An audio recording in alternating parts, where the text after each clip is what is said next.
warahmatullahi wabarakatuh.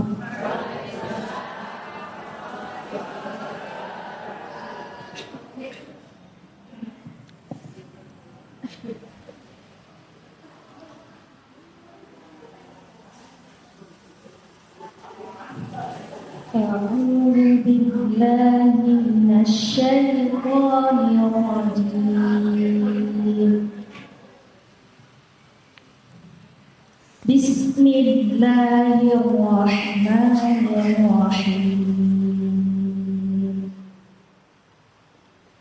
Wa ma Muhammadun illa rasul qad khalat min qablihi rusul afa in mata aw qutila qalabtum ala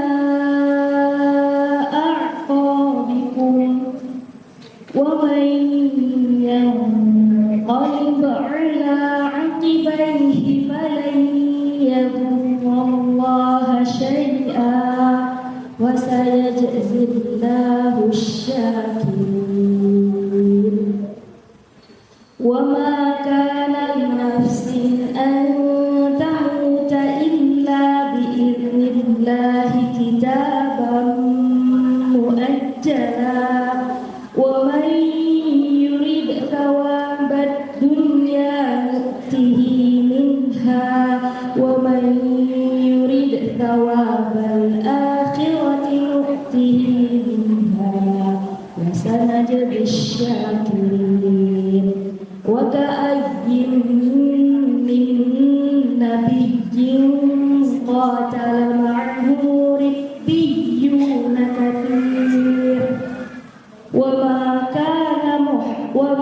كان لنفس أن تموت إلا بإذن الله كتابا مؤجلا ومن يرد ثواب الدنيا نؤته منها ومن يرد ثواب الآخرة نؤته منها وسنجزي الشاكرين.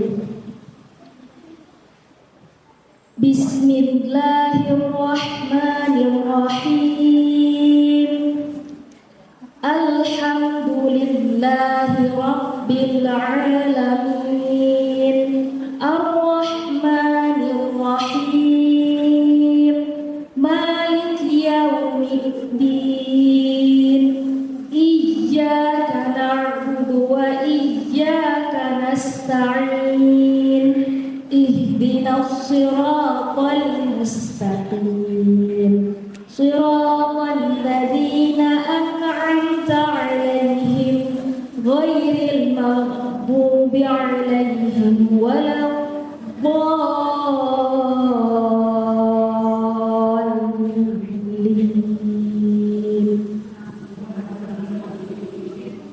Shadaqallahul 'azim. Bacaan surah Al-Baqarah sama Al-Fatihah. Semoga ibu-ibu yang mendengar tadi, yang melihat saya melafalkan Al-Fatihah, bisa mengambil ilmunya dari huruf-hurufnya, dari baik itu dari huruf hijaiyah sampai tajwidnya ada di sana. Izhar, ikhfa, semua ada di Al-Fatihah. Semoga yang memperhatikan tadi dapat mengambil ilmunya. Amin amin ya rabbal alamin.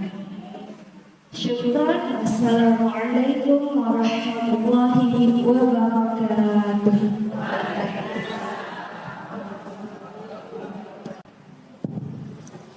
A'udzubillahi minasyaitonir rajim. Bismillahirrahmanirrahim.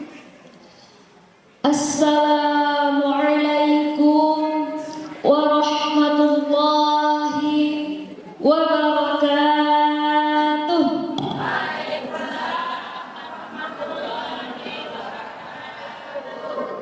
Alhamdulillah, alhamdulillah, Alhamdulillahi Rabbil Alamin. Assalatu wassalamu ala habibina Sayyidina Muhammad bin Abdillah wa ala alihi wa ashabihi Rasulillahi ajma'in. Allahumma ya Rabbana a'inna ala dhikrik wa syukrik wa husni ibadatik wa ala al-qiyam was-siyam. Allahumma ya Rabbana urzuqna jannatan ba'dal maut wa syahadatan 'indal maut wa taubatan qabla al-maut. Allahumma ansur ikhwanina al-muslimina fi Palestin. Allahumma ansur ikhwanina al-muslimina fi Gaza, fi Suriah, fi ayyi makan. Amin amin ya rabbal alamin. Amma ba'd. Alhamdulillah, pada siang yang baik ini, pada siang yang berbahagia ini, kita dapat berkumpul di Masjid Baitur Rahman yang sama-sama kita sayangi ini. Tadi baru maju ya, sekarang maju lagi. Bosan Bu? Bosan. Baru 5 menit yang lalu sudah maju lagi. Kok ustazah lagi ya? Kok ustazah yang itu lagi ya yang maju? Padahal tadi sudah maju. Alhamdulillah, tadi di pembukaan, di mukadimah saya menyebutkan doa untuk saudara-saudara kita di Palestina, di Gaza. Nah, seperti sama-sama kita ketahui, saudara kita dan muslimin dijajah. Ya, dijajah Israel, lagi dibantai, lagi dibunuh, lagi dijajah. Pokoknya satu negara itu hancur berantakan. Bayangkan Ibu, dari Desa Danau Pule Indah, Bajaya, Rumbai, Sungai Gantang itu habis semua. Habis nyawa ibu-ibu, habis nyawa perempuan, laki-laki, anak-anak, sudah tua, semuanya habis. Bahkan bantuan tidak bisa masuk. Listrik tidak ada, air tidak ada, mau bagaimana? Untuk melihat dengan mata saja susah kalau malam hari. Kalau siang hari masih mending, Allah memberikan rezeki matahari, cahaya. Tapi kalau sudah malam hari, udah gelap gulita semua, tiba-tiba dibom. Tidak tahu mau sembunyi di mana. Kalau gelap, semuanya gelap. Tidak tahu dia sembunyi di mana. Nyawanya sudah bagaikan semut. Nggak tahu, tidak terinjak udah mati. Kena bom udah mati satu kampung. Satu kampung meninggal. Untuk kita di sini yang tidak bisa menyumbang jihad itu ada dua ya Ibu ya. Jihad harta sama jihad diri sendiri. Kita tidak bisa jihad diri sendiri, tapi kita bisa jihad harta. Marilah sama-sama, kalau ada siapapun, ustazah manapun yang meminta sumbangan untuk Palestina, mungkin kiranya Ibu memberi. Niatnya terserahlah orang itu mau beneran kasih apa tidak, tapi kita udah niat. Kita niatnya sudah sampai insya Allah. Karena Allah melihat niat kita. Niat kita udah ada, sudah dikeluarkan, itu sudah sampai pahalanya di Allah, di sisi Allah.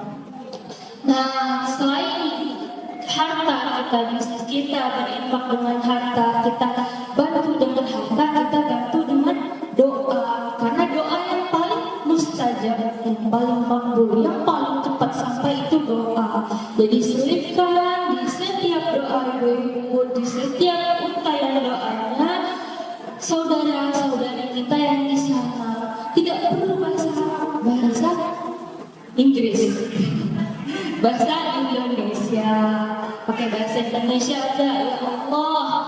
Ya Allah, ya Allah, kami tidak bisa apa-apain, kami tidak bisa berbuat apapun untuk saudara-saudari muslimin di sana, tapi kami hanya bisa berdoa. Jadi Ibu doakan supaya saudara-saudari kita kuat di sana, kuat imannya, kuat jihadnya, kuat dirinya, kuat untuk menghadapi penjajahan itu.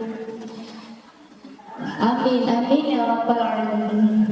Ibu-ibu yang berbahagia, pada siang hari ini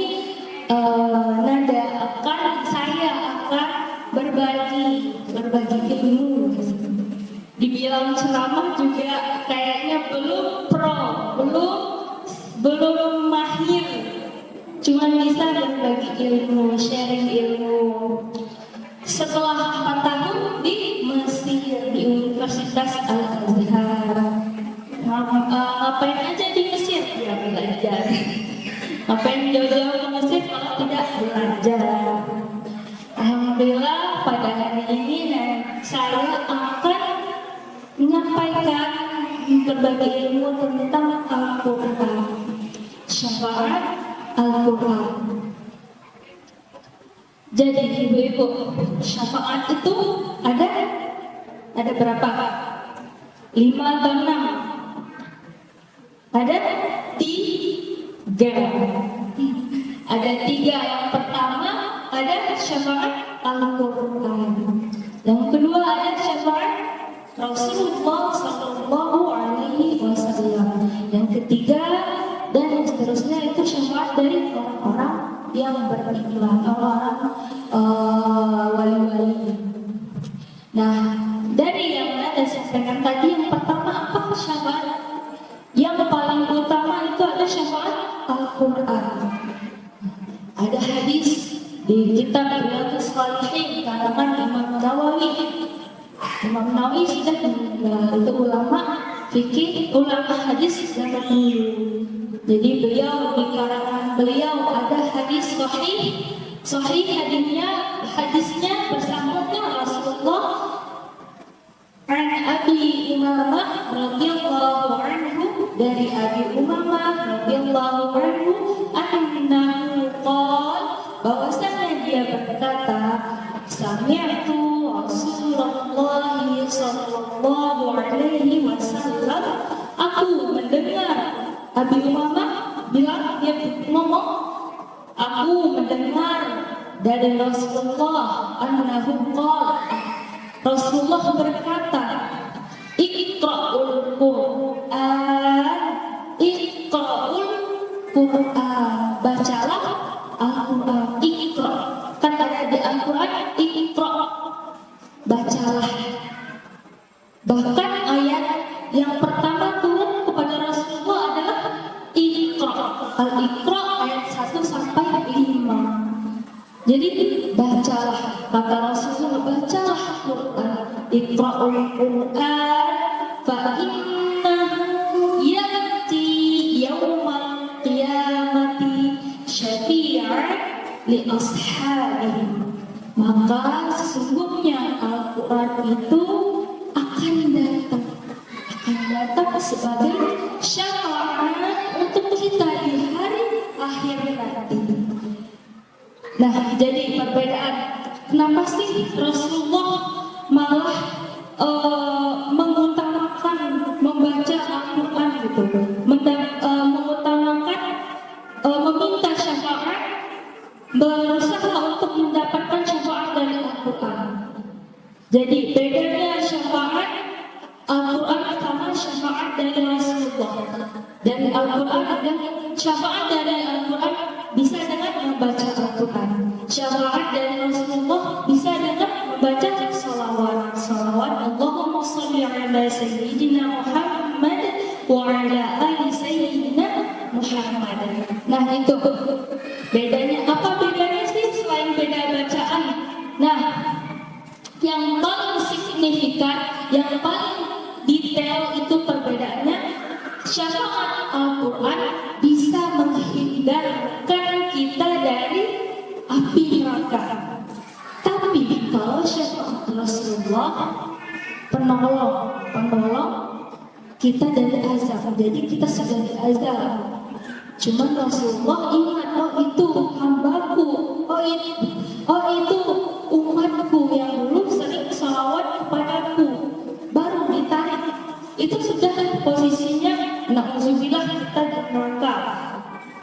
Terus udah diazab, udah sehari kan sama dengan 1000 tahun kalau diazab di neraka. Kita sudah diazab, baru dengan syafaat Rasulullah kita ditarik. Tapi kalau dengan Al-Quran kita terhindar. Sebelum kita diazab, kita sudah ditolong di luar neraka pas hari ditimbangnya semua amal. Bahkan ada hadis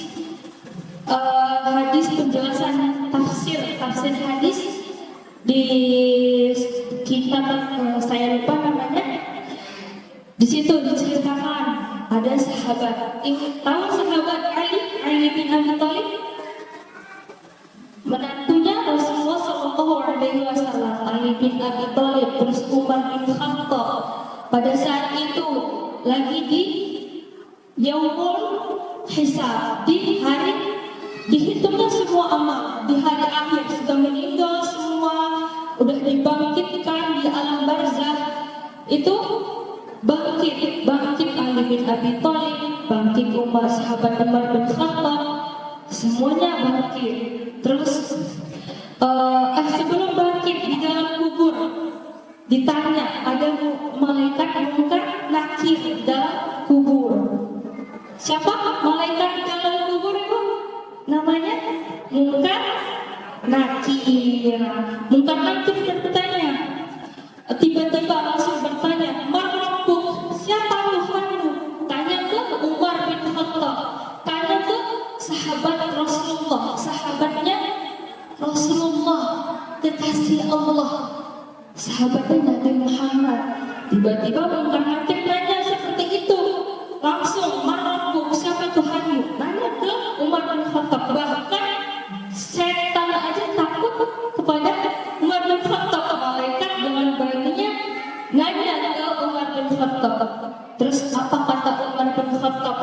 Ali bin Abi Thalib tertawa melihat malaikat Munkar Nakir bertanya seperti itu. Tertawanya itu seolah-olah mengeledek apa bahasanya? Apa bahasa sini ya, Bu? Pokoknya meledek Umar bin Khattab. Kamu cuma di dunia yang ditakutin, di hari akhir, di hari perhitungan ini kamu tidak ada yang takut sama kamu, kata Ali bin Abi Thalib. Tapi apa kata Umar bin Khattab? Langsung mengatakan kepada Munkar Nakir, "Wahai malaikat, wahai Munkar Nakir, aku itu Umar bin Khattab. Kamu tidak tahu siapa Umar bin Khattab?" Kata Umar kepada malaikat Munkar Nakir. Terus kata Munkar Nakir, "Iya, aku tahu," katanya. "Iya, apa tahu kamu Umar bin Khattab?" "Iya, aku Umar bin Khattab. Aku sahabatnya Habibullah. Aku sahabatnya kekasih Allah. Kamu tidak tahu siapa Habibullah?" Ya jelas, Munkar Nakir tahu Habibullah itu Rasulullah SAW. Nah semenjak itu, pas itu langsung Munkar Nakir menundukkan badannya, langsung berdiri secara sopan untuk bertanya kepada Umar bin Khattab. Itu berkat syafaat dari Al-Quran juga. Jadi selama Umar bin Khattab hidup, beliau menghafalkan Al-Quran. Terus ada lagi kisah seorang hamba. Dia tergolong fasik. Fasik itu apa? Fasik itu dia Islam tapi bermaksiat, berbuat kerusakan di bumi, berbuat onar di bumi. Misalkan orang lagi adem ayem bahasanya, lagi tenang, tiba-tiba dia buat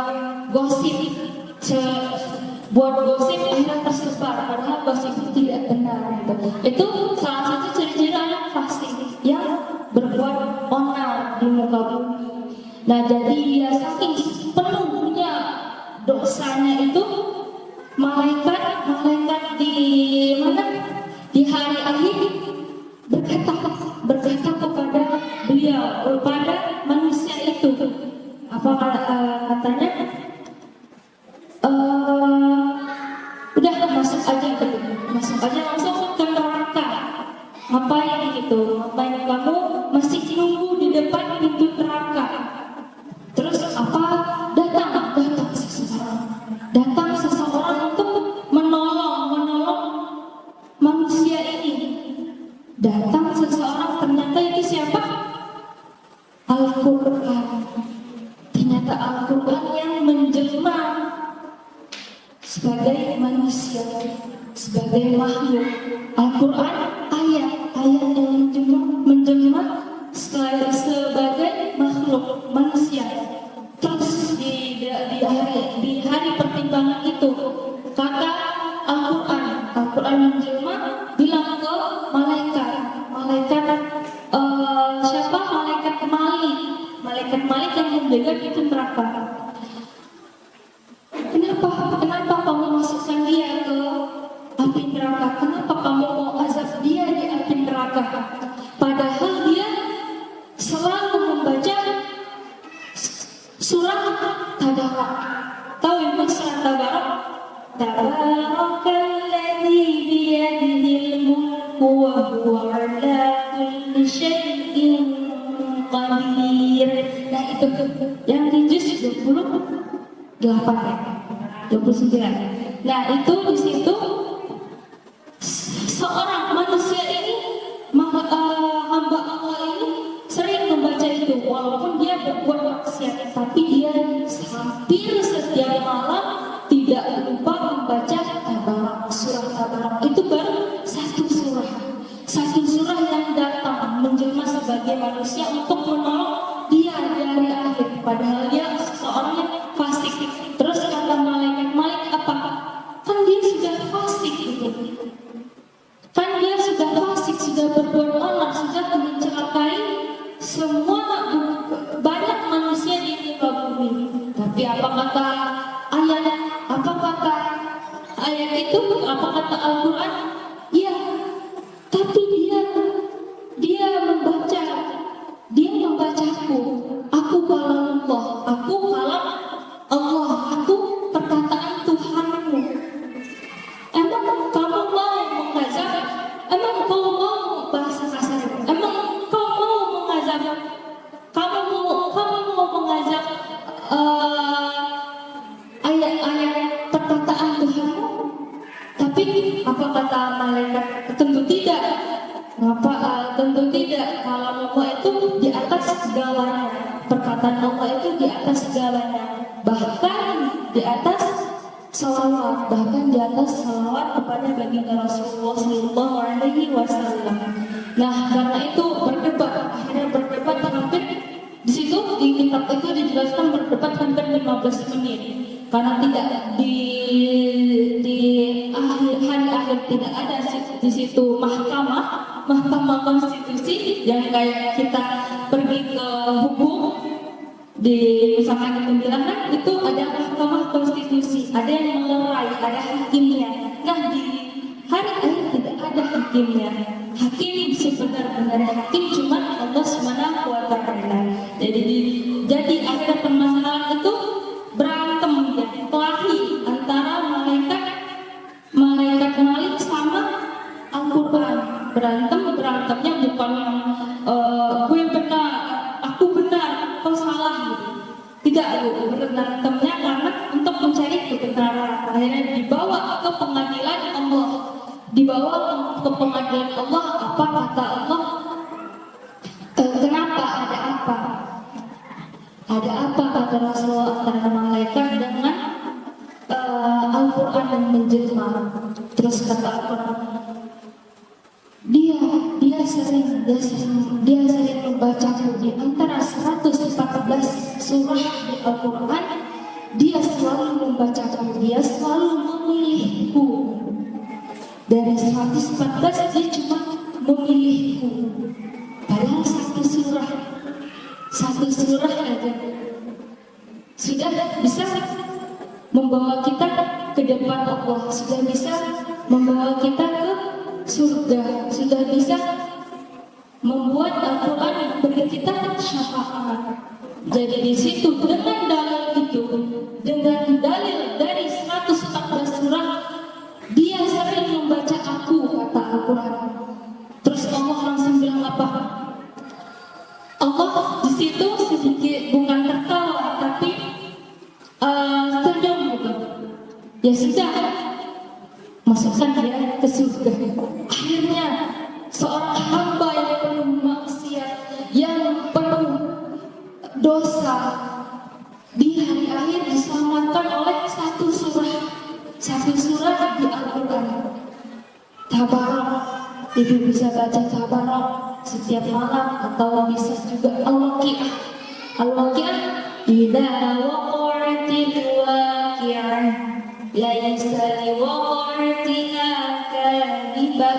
Nah itu ibu di setelah Ar-Rahman baru Al-Waqi'ah, itu ibu bisa amalkan setiap malam untuk membaca. Kalau tidak sempat membaca ayat-ayat yang lain, biasanya kan satu hari itu ibu sering ada kerjaan atau jualan, jaga toko, kerja di kebun, ngapain aja gitu. Nah, sempatkanlah ibu-ibu membaca satu halaman Al-Quran. Kalau tidak sempat di siang hari, bisa di malam hari sebelum tidur untuk membaca Tabarok atau Al-Waqi'ah. Sempatkan membaca Al-Quran. Bisa atau tidak, benar atau tidak, belajar benar atau tidaknya, tetap membaca. Tapi tetap harus belajar Al-Quran, belajar membaca Al-Quran. Terserah mau umur berapa, mau masih anak-anak yang sudah tua, itu wajib belajar Al-Quran. Kenapa wajib? Ya karena itu kitab kita. Saya pernah bertemu dengan teman di Mesir. Dia tidak kuliah di universitas saya. Saya kan di Universitas Al-Azhar, itu universitas yang notabene yang pasti semuanya Islam, karena itu kayak UIN gitu, UIN di negara itu. Nah, di situ ada teman saya, dia Kristen, Nasrani ya. Saya bilang di kitab kamu, dia tahu Al-Quran itu kitab. Jadi dia bilang Al-Quran, di Al-Quran apa sih isi Al-Quran gitu?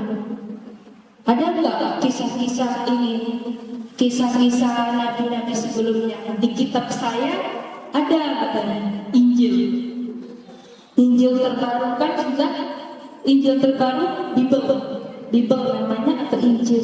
Nah Injil itu banyak, ternyata hampir sama kayak Al-Quran, banyak kisah-kisah nabi-nabi sebelumnya. Terus dia bilang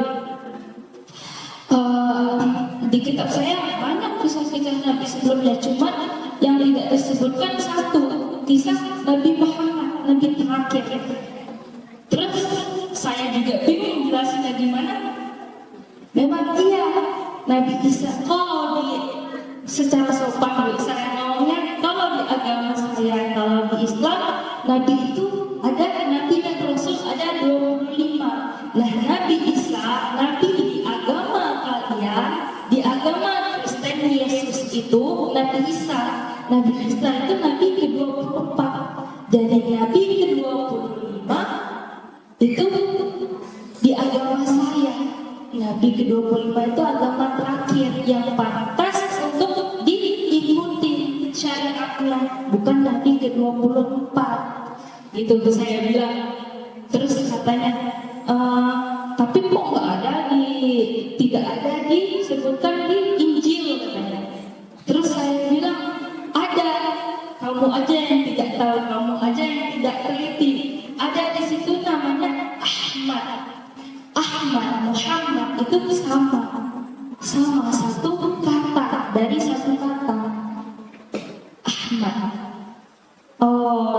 Ya udah nanti saya baca lagi katanya. Padahal di Injil itu pasti ada kata Ahmad. Nah di Injil itu ada kata Ahmad, Muhammad. Nah jadi Nabi Shallallahu Alaihi Wasallam yang membawa Al-Quran untuk kita. Masa Nabi sudah bertahun-tahun berdakwah, sudah bertahun-tahun membawa kita membacakan kalam Allah, membacakan ayat-ayat Allah, tapi umat setelahnya tidak mau belajar baca Al-Quran, cuma mau duniawinya saja. Dikasih nikmat tapi lupa membaca Al-Quran, tapi lupa sama Allah. Ya ibu-ibu sering sholat, memang sering sholatin waktu, ya di sholat itu juga ada bacaan Al-Quran. Tapi sebaiknya tetap membaca Al-Quran di luar sholat. Karena apa tadi? Yang bisa memberikan kita syafaat cuma yang pertama, cuma Al-Quran. Al-Quran yang paling dahsyat, yang paling syadid bahasanya, yang paling syadid, yang paling aqwa, yang paling kuat, yang paling kuat memberikan syafaat cuma Al-Quran. Dengan satu surah tadi dia bisa masuk surga. Dari beribu dosanya dia bisa masuk surga dengan satu surah. Dengan satu surah Tabarak. Apalagi ibu-ibu yang membaca semua Al-Quran yang bisa khatam 30 juz, terserah mau berapa lama, misalkan tadi 3 bulan baru khatam 30 juz tidak apa-apa. Asalkan mau membaca, mau belajar. Saya pernah kemarin 1 minggu di Jakarta. Bu, di Jakarta itu saya ngisi pengajian ibu-ibu kaum du'afa yang suaminya sudah tidak ada, yang sudah tua, yang yatim piatu juga ada, anak-anak yatim piatu. Di situ ada ibu-ibu yang sudah tua banget, sudah jalan itu sudah bungkuk, sudah rasanya tidak sama. Kasihan kita lihat beliau berjalan, tapi beliau mau belajar Al-Quran, tetap datang di majelis itu. Majelisnya tidak banyak, tidak seramai ibu-ibu, tidak sesemangat ibu-ibu, tapi beliau mau datang. Ada 10-14 orang. Situ beliau membaca bawa Al-Quran, bawa Iqra. Situ belajar dari Iqra, bukan langsung pernah Iqra alif ba ta sa. Bahkan beliau tidak bisa, itu pula dari Iqra 1, tidak bisa membedakan mana huruf ta, mana huruf ta. 1 titiknya 2, 1 titiknya 3, tidak bisa. Terus dia malu aku, orang Jawa ya, orang Jawa, malu aku, tidak apa-apa bu, mbah, tidak apa-apa mbah, kan berdua doang, kan cuma saya yang dengar, kan cuma cucu mbah yang dengar. Ya akhirnya mbah itu melanjutkan sampai bawah. Udah sampai bawah itu udah 1 halaman, terus mau pulang lagi ternyata dari atas. Ya sudah pulang lagi mbah, padahal itu antrian baca Al-Qurannya banyak, baca Iqra-nya banyak yang mau antri sama saya baca. Akhirnya ulang lagi untuk kedua kalinya. Terus sampai bawah sudah nunggu Allah, ulang lagi dari atas. Saking semangatnya, suaranya kecil cuma semangat untuk mengulang terus, untuk bisa belajar baca Al-Quran. Itu baru Iqra aja entah kita tidak tahu umur itu sudah tua, tapi beliau tetap semangat untuk bisa membaca Al-Quran dari Iqra. Bahkan ibu-ibu itu semangat, apalagi ibu-ibu yang masih tergolong masih masih banyak rasanya waktunya untuk belajar Al-Quran, untuk bisa membaca Al-Quran. Jadi setiap ada majelis, setiap ada pengajian yang berhubungan dengan agama kita, syariat kita, baik itu tentang Al-Quran atau tentang yang lain, sebaiknya wajib, masa wajib ya? Kalau wajib berarti ada haram sebaiknya kita datang ke majelis itu, rajin-rajin ke majelis itu. Nah, alhamdulillah Ibu sudah ngerti, sudah masuk belum pesan dari saya? Sudah harus membaca Al-Quran, harus ingat membaca Al-Quran. Nanti kalau untuk tajwid tahsinnya, kalau ada waktu, kalau ada kesempatan di lain waktu, kita bisa belajar sama-sama. Tapi Allah, nada saya sebentar lagi mau ke Jakarta, lusa sudah ke Jakarta. Mungkin setelah dari Jakarta, mungkin nanti pas bulan 3 atau bulan 4 bisa balik lagi ke Kilo 5, bisa balik lagi ke DPI untuk mengisi pengajian, untuk belajar bersama, membaca Al-Quran bersama. Alhamdulillah. Gimana Ustaz, kelamaan Ustaz? Alhamdulillah, cukup sekian dari saya. Syukran, jazakumullahu khairan. Nah, jadi ini sedikit aja, maaf ya Ustaz. Sedikit aja. Kadang ada itu yang bilang syukran sama jazakumullah atau jazakallah. Kadang dia jazakallah dulu baru syukran, jazakallahu khairan baru syukran. Sebaiknya itu syukran dulu Bu ya. Yang syukran itu terima kasih. Kalau jazakallah itu semoga Allah membalasmu. Jadi yang benar itu syukran dulu, syukran baru jazakallahu khairan atau jazakumullahu khairan. Nah, syukran jazakumullahu khairan katsiran wa billahi taufiq wal hidayah.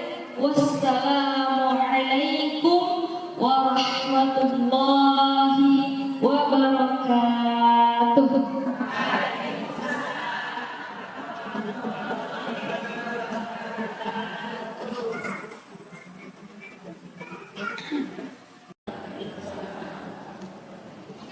Saya mau bertanya Pak Ustaz, apakah seorang wanita boleh ikut menyolatkan jenazah? Apa hukumnya?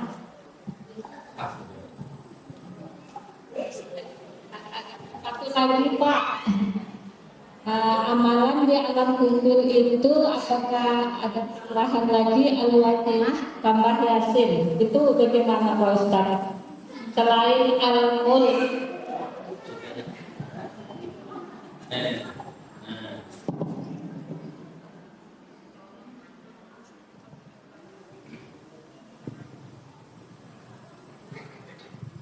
Bismillahirrahmanirrahim. Tadi pertanyaan dari Ibu, apakah seorang wanita, seorang perempuan boleh melaksanakan sholat jenazah? Jawabannya boleh.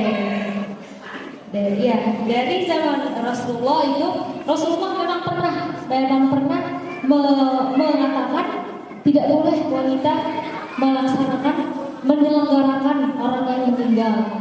Tidak boleh ziarah kubur. Karena apa? Pada zaman itu perempuan terlalu berduka cita, meraung-raung, menangisi mayatnya. Padahal mayat itu hamba Allah, sudah kembali kepada Allah, sudah kembali kepada penciptanya. Jadi pada zaman itu, pada zaman Rasulullah, ada seorang wanita yang hampir tiap hari datang ke kuburan, meraung-raung, bahkan dari hari meninggalnya, hari diselenggarakannya jenazahnya, disolatkan, dikafani, itu sudah meraung-raung hampir 1 minggu itu di kuburan, meraung-raung masih tetap seminggu. Akhirnya Rasulullah mengeluarkan pendapat Rasulullah jadinya syariat bagi kita, hadis. Dan Rasulullah bilang apa di situ? Tidak boleh seorang perempuan ziarah kubur, tidak boleh menyelenggarakan jenazah. Tapi dengan seiringnya perkembangan zaman, terus banyak ulama-ulama yang mendakwahi kita sebagai perempuan, gimana caranya solusi mengatasi kesedihan, kerenungan. Kita jangan terlalu merenung atas kematian. Karena apa? Karena keluarga kita itu, teman kita yang meninggal itu sudah kembali ke penciptanya, sudah tersenyum di atas sana. Malah lebih bersyukur, dia sudah di atas, sudah tidak terganggu lagi oleh perkembangan zaman. Semakin zaman berkembang, semakin banyak pula maksiat yang kita bisa berbuat, baik itu dari WhatsApp, dari media sosial. Tangan ini bagaikan pisau tajam.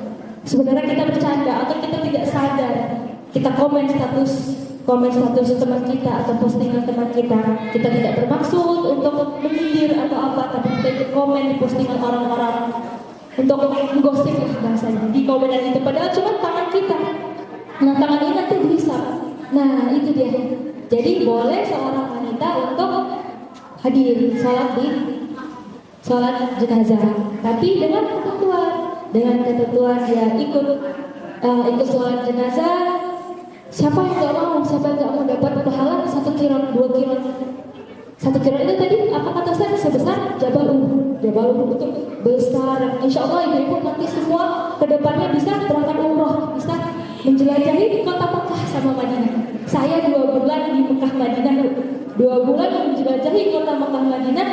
Insya Allah Jabal Uhud itu sudah tidak terhitung saya di sana bersama jamaah, mendampingi jamaah. Jadi Jabal Uhud itu besar sekali, tidak bisa rasanya diukur. Nah, pahalanya sebesar itu. Masa kita perempuan tidak boleh dapat pahala sebesar itu?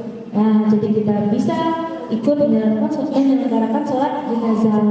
Tapi ya tidak dengan sholat terus nangis, terseduh-seduh gitu, kayak sampai mengganggu sebelahnya sholat. Nah, itu yang tidak boleh. Terus pertanyaan yang kedua tadi, amalan apa? Amalan tambahan apa? Iya, surah Al-Mulk. Jadi tadi hadisnya udah kita dengar bersama Bu ya. Fa innahu iqra'ul Qur'an fa innahu ya'ti yaumal qiyamah syafi'an li ashabihi. Bacalah Al-Qur'an. Nah, Al-Qur'an itu apa? Al-Qur'an itu kitabnya. Jadi satu kitab ada 114 surah. Semua 114 surah itu akan datang kalau ibu rajin membaca. Kalau ibu bahkan hafal. Jangankan hafal, baca aja itu sudah ditolong, sudah diterangi. Kan alam kubur itu gelap gulita. Cuman kalau kita tidak ada amalan membaca Al-Quran atau tidak ada hafalan Al-Qurannya, bakal gelap gulita. Cuma dengar suara malaikat hakim, cuma dengar suaranya, tapi tidak tahu asal dari mana, karena itu gelap gulita. Nah, dengan ibu mengamalkan membaca surah Al-Mulk tadi, terus bisa juga Al-Waqi'ah, nah, terus Ar-Rahman juga bisa. Semua ayat di Al-Quran bisa dijadikan tabungan amalan di hari akhir. Bahkan Yasin yang ibu baca tiap minggu, Yasin.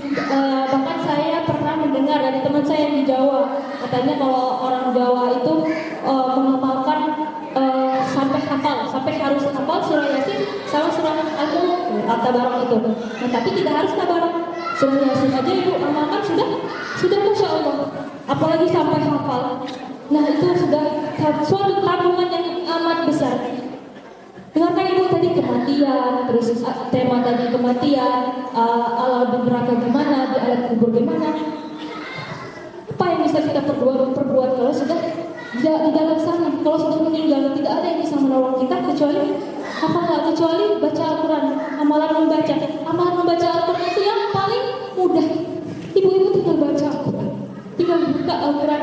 Tidak perlu ibu-ibu pergi jauh berjihad ke sana, jauh menuntut ilmu. Misalkan menuntut ilmu itu kan pahala, Bu. Maksudnya tabungan yang hari akhir. Tidak perlu ibu-ibu jauh-jauh ke Mesir untuk mendapat pahala, untuk mendapat tabungan. Cukup baca di rumah, baca di kamar, baca sebelum tidur, baca Al-Quran, tinggal buka Al-Qurannya, sudah bisa menolong kita, menerangi kita, membimbing kita di hari akhir, di siratal mustaqim. Ihdinas siratal mustaqim. Tunjukkan kami jalan yang lurus. Nanti jalan yang lurus itu ibu ya, itu bukan jalan yang besar, bukan jalan yang di aspal, tapi cuma sebesar garis. Siapa yang bisa membimbing kita untuk lurus? Kalau kita tidak belok sana, belok sini, agak goyah dikit bisa jatuh ke kanan, bisa jatuh ke kiri, langsung bawahnya langsung api neraka, langsung dibakar. Siapa kalau bukan Al-Quran? Jadi Al-Quran yang bakal mengingatkan kita di belakang. Ayo lurus ibu, terus maju. Nanti ibu udah ngantuk, berhenti dulu lah. Terus kata Al-Quran, ya udah berhenti, jalan lagi lanjut, terus aja. Cuman Al-Quran yang bisa menolong kita di situ, di perjalanan itu. Bukan Rasulullah memang Rasulullah ada di hari pertimbangan, cuman Rasulullah itu di ujung.